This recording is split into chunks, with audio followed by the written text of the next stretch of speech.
Loneliness in the later years isn't always the gentle picture people imagine. It isn't all peace and quiet. There's a silence that can weigh on the soul like a heavy blanket. At times you laugh at it, because if you don't laugh, you'll weep. Other times, it cuts deeper than words can carry. This is the side of solitude no one writes in greeting cards, yet it quietly shapes so many lives. One of the hardest trials comes in something small, going days without anyone saying your name. A name isn't just sound. It's a reminder. You matter, you belong, you're still here. But when the walls don't call out to you, when no voice from the kitchen says pass the salt, the world feels like it's forgetting you. I once heard about someone who went 4 days without hearing his name until a pharmacist finally spoke it. He chuckled, but later admitted it felt like vanishing into thin air until that one word pulled him back. That pierced me, because deep in our bones we're wired for recognition. Without it, the soul begins to feel invisible. Yet here's the hope. Even the smallest acknowledgement can revive the heart. A teacher calling your name in class. A loved one's voice on the line. Even a machine's robotic greeting in the morning. It seems so simple, but it can feel like sunlight breaking through storm clouds. Then comes another hidden battle. Nobody notices the changes. When you live with others, someone always sees. You're walking slower. That cough sounds rough. Those tiny comments can save a life. But alone, swollen ankles, slipping weight, dark moods. These whispers go unheard. I think of a woman who brushed off her swelling feet until she finally learned it was her heart failing. The sickness shook her, but what broke her spirit most was this. If her husband were still alive, he'd have noticed. That's the sharp edge of solitude. You become your own patient, your own watchman. And so habits become holy.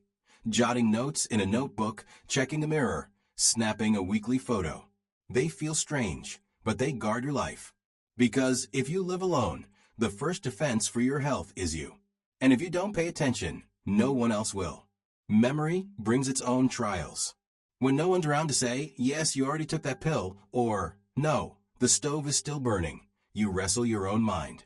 I've heard of elders nearly burning down their kitchens because one moment of distraction left the burner blazing.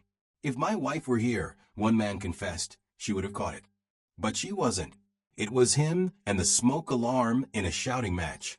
These lapses don't just endanger, they drain. Did I lock the door? Did I feed the cat? Did I already call them back? It feels like living with a forgetful roommate, except the roommate is you. The answer isn't shame, it's building guardrails. Timers, smart plugs, pill boxes that beep, notes stuck to the door. You may laugh, narrating your life aloud. Stove is off. Keys in my pocket.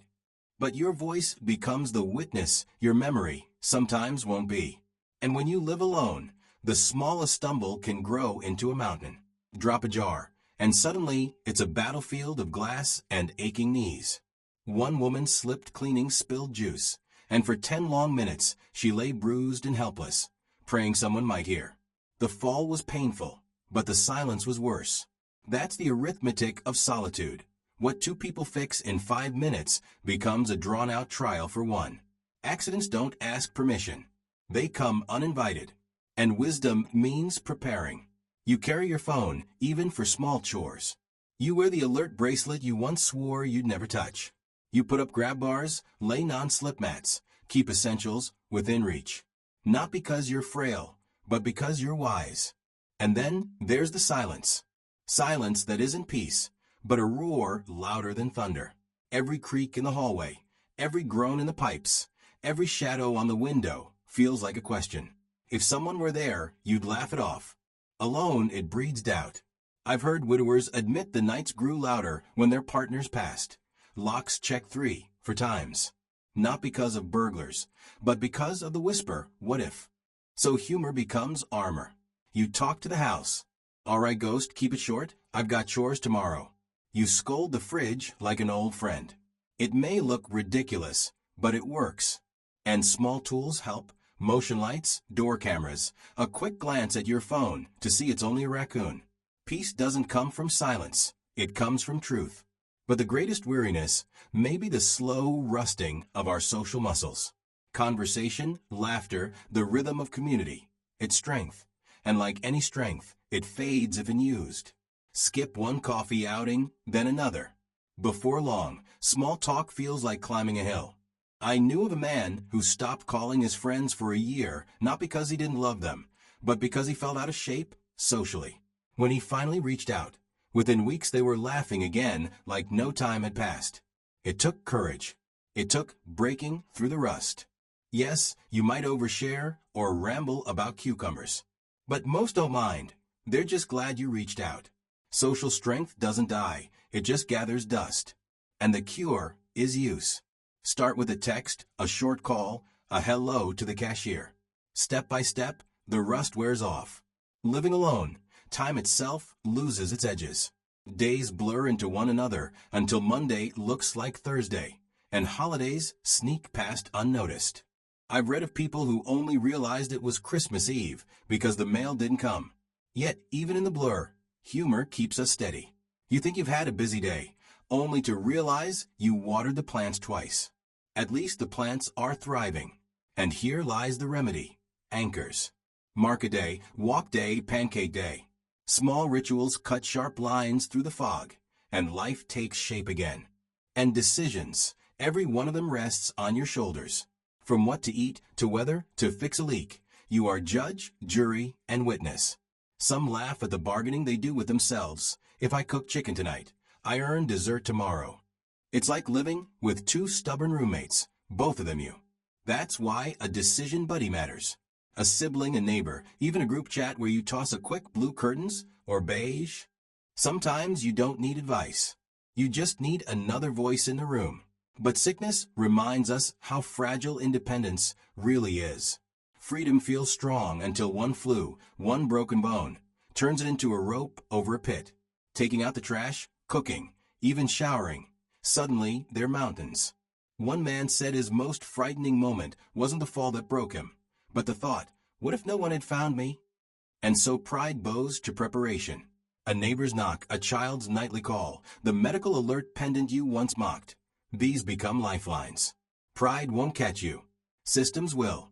And perhaps the heaviest truth is this.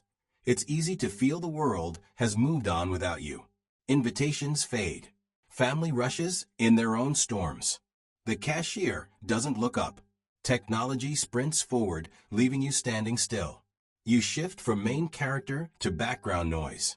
But invisibility isn't destiny. You push back by showing up, by choosing presence. Volunteer.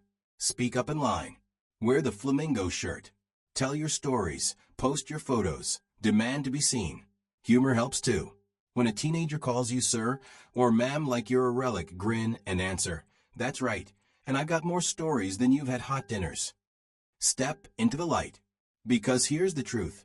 Solitude has both calm and storms. Ordinary days float gently.